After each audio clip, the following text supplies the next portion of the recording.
Hey guys, it's Micaiah's Cool here, and I have not made a video in a while, but anyways, this is a video I was thinking on making a long time ago. It's a video where I'll be reading, my own joke fanfics that I made when I was bored at school. Yeah, I've been planning on making this for a while. Because, I read other people's fanfics, so I might as well read my own at some point. Anyways, enjoy the video. Alright, the first fanfic is called Ned Flanders x Kawaii Kiwi 289. Homer, get off my lawn, Ned Flanders yelled at Homer Simpson, who was stepping on his lawn, literally destroying it with his feet. No, Homer replied. Yes, you're bothering my wife, Kawaii Kiwi 289. Ned said as Kawaii Kiwi 289 stepped out into the open, exposing the perfect skin on her kawaii shoulders.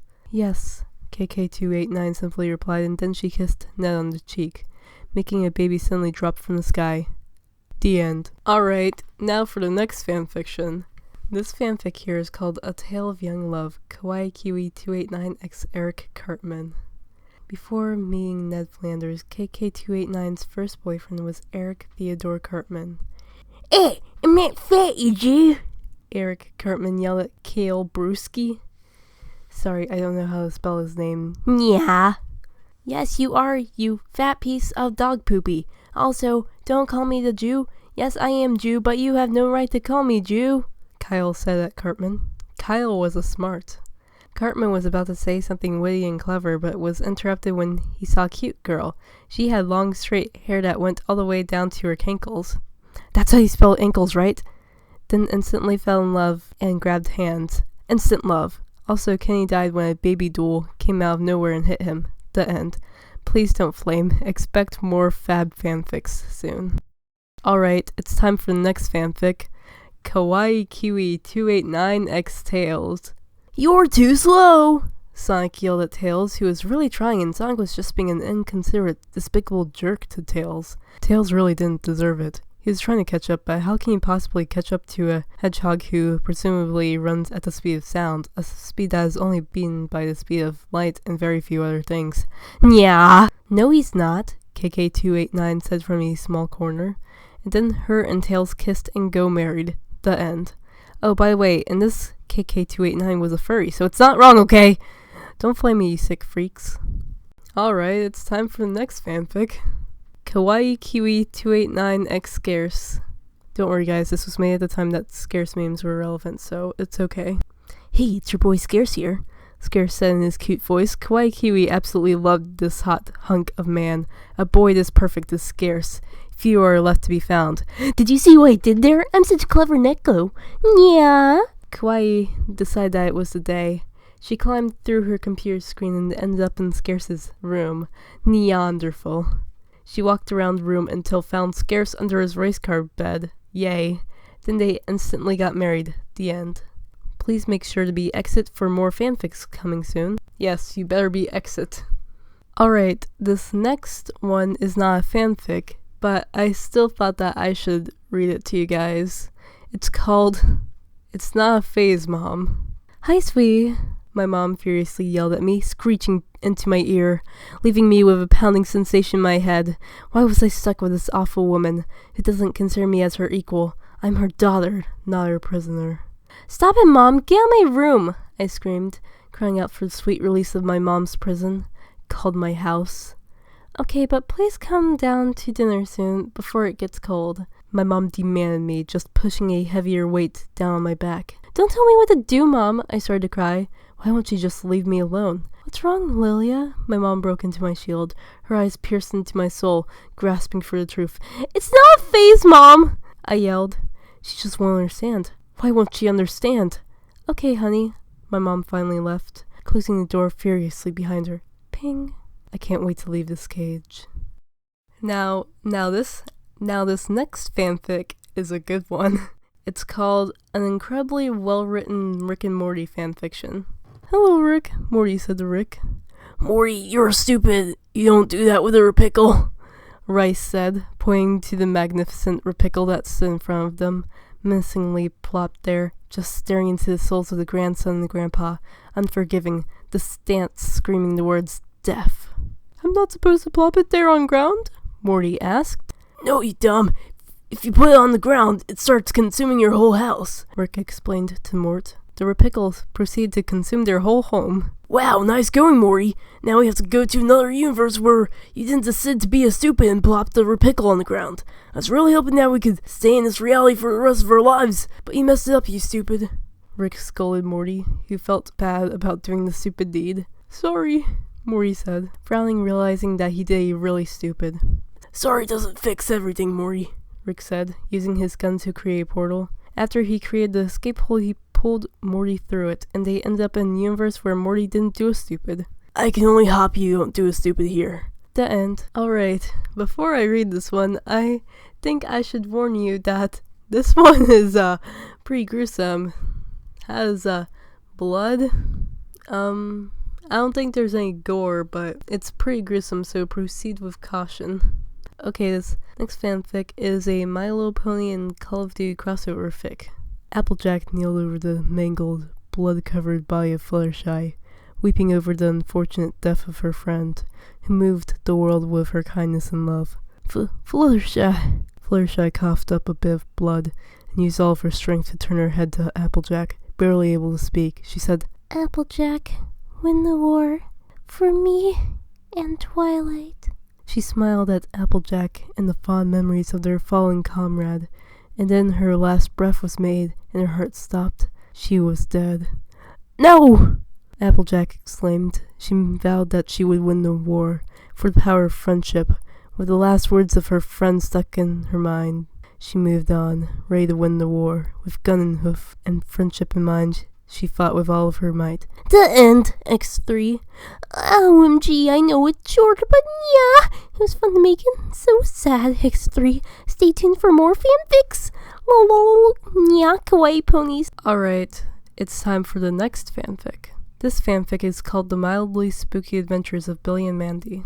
It was a spooks day for Billy and emo chick number 20, aka Mandy. Their friend, the Grim Reaper himself, or Grim for short, was taking them on another spooky adventure. An adventure so spooky that it rivals the spook factor of the little indie game 5 Nights at the Slinging Slashers. I think that's how you spell it. This time, Grim took them to Ohio, where there was a frightening amount of potato farms. Every time Billy or Mandy would look at the scenery, they would see what looked like the same exact potato farm. It was their spookiest adventure yet. So spooky that Grim had to take them home because Billy wouldn't stop crying. It was really annoying to both Grim and Maddie, and even me, despite the fact that I'm just imagining the tears and whines of the stressed Billy. Grim took them home, and they never went to the potato capital again. The end. Also, I know that I got the potato capital wrong. Don't mention it. Don't comment below, but Micaiah, you got the potato capital wrong. I know. Alright, this next fanfic is called The Brave Little Trash Bucket. One day, the toaster from the Brave Little Toaster, I completely forgot the name of the toaster and I don't care enough to look it up, turned into a trash can, and his friends turned into a bench and sidewalk crack. He knew that he had to find a way to reverse this, so he took his friends on a grand adventure to beat the evil trash witch. A sensible kind being. Beat some sense into the witch, you know? Anyways, they went over countless mountains.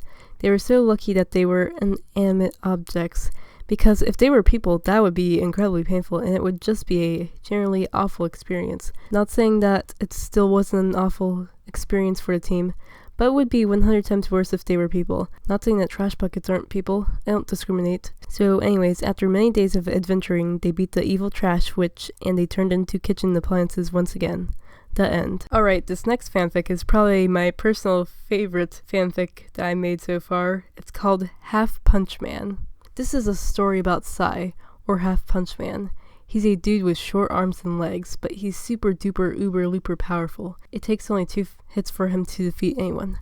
But the thing is that people try to run away whenever he hits them once, so it's really frustrating. Half Punch Man hates being a short, long-haired guy. He trips on his hair since he is too short, and he also can't run without tripping every 30 seconds because he's so short. One day, Sai and his Mexican cat boyfriend...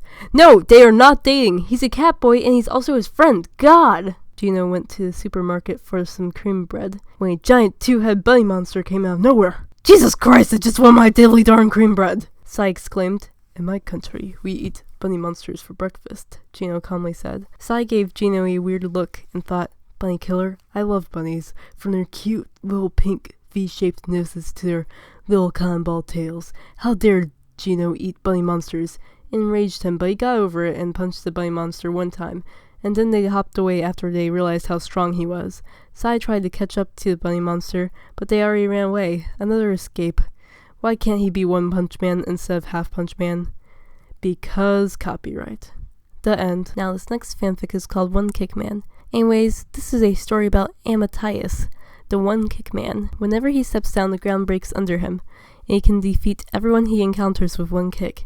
He mostly does a low sweep to defeat his enemies, and it's really brutal to see in real life, because while Half Punch Man and the character I'm directly ripping off can have a enemy's face go in, or have their whole body flung, One Kick Man, on the other hand, since the legs are, well, where they are, the entire lower half of the opponent flies off. Well, sorry, I bet that made you wince. I mean, it made me wince. And besides, I don't even know if this makes sense. I don't know, Nami. Don't flame me. Dang, I should probably get to the actual story now. So Amadeus was on his way to the grocery convenient superstore market. It has a pretty large amount of food.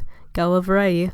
On the way there, he ran to Sai, his ultimate enemy. Both Gino and Amadeus' friend Lily, an anthropomorphic dog girl, don't ask me why I chose this because I don't know either, stepped back. They knew that the two were going to battle. Battle like they're 1v1 in Final Destination. No items. Fox only. Yeah! So Sai and Amadeus started fighting, and Sai managed to trip only once. A new record. Sai got a hit, and tried his best to hit Amadeus again, but he failed. Luckily, his legs were too small for Amadeus to deliver a low sweep. It was thought to be a tie, until Sai, ma, censored for copyright reasons, and again, came out of nowhere and delivered a harsh blow to the two, knocking them out immediately. They were blown away and the job was done. The end. Also, Gino and Lily got married. This next fanfic is an anime Septiplier fanfic. Yep. Markymu was once again going to a Sugoi High School class, Class 1B. He blushed when he thought about Jack-kun, his longtime crush. He grabbed the door handle and opened the door to his classroom and walked to his seat next to the window, stealing a glance at his senpai Jacksepticeye. Top of the morning to you, Marky! Jack-kun excitedly greeted, making Mark-chan's face turn into an Iron Man red. Good morning, Mark quietly said, and quickly looked at his book, Keeping Up with the Kardashians. He had quite an exquisite taste in literature. Hey Mark, meet me at the boys' bathroom after class, Jack-kun slyly said with a wink. I swear this fanfic isn't going in the direction you're thinking of, you nasties! Mark got a noseblood. OMG. Okay. So he waited until the end of class, and before he could get up, Jack-kun grabbed his hand and dragged out of his chair. Which was bad because the chair had a metal bar. Uh-oh, Spaghetto. That must have hurt! Once they got to the bathroom, Jack said, I like you. Let's proceed in the act of kissing. Wow, that was direct, but hot dog, I'll take any mutual affection I can get, Mark happily thought. Okay. And then the two passionately kissed, as passionately as a passion fruit that was passionately crafted by a passionate tree that produces passion fruit. The end. Alright, this is the last fanfic I made, and it's an Eminem x Dr. Dre fanfic. Dre and Eminem were in Eminem's apartment, and Eminem turned to Dr. Dre and said, You look cut today. Dr. Dre stared at him confused and said, Are you the real Slim Shady? Eminem stood up and said, Yes. Dr. Dre shook his head and said, Man, you need to snap back to reality. No, I'm just saying you look cute today, Dre. Eminem insisted, If you're like this, then what was up with all that talk about girls in your songs? Chill, little soldier. Eminem said and gave Dr. Dre a little kissy kiss. Do you want some mom spaghetti? Go away, please. The end. Alright, those are all the fanfics I made. I hope that you enjoyed this video and that you'll subscribe for more high quality content. Or if you're already subscribed, that you'll click that like button. Bye.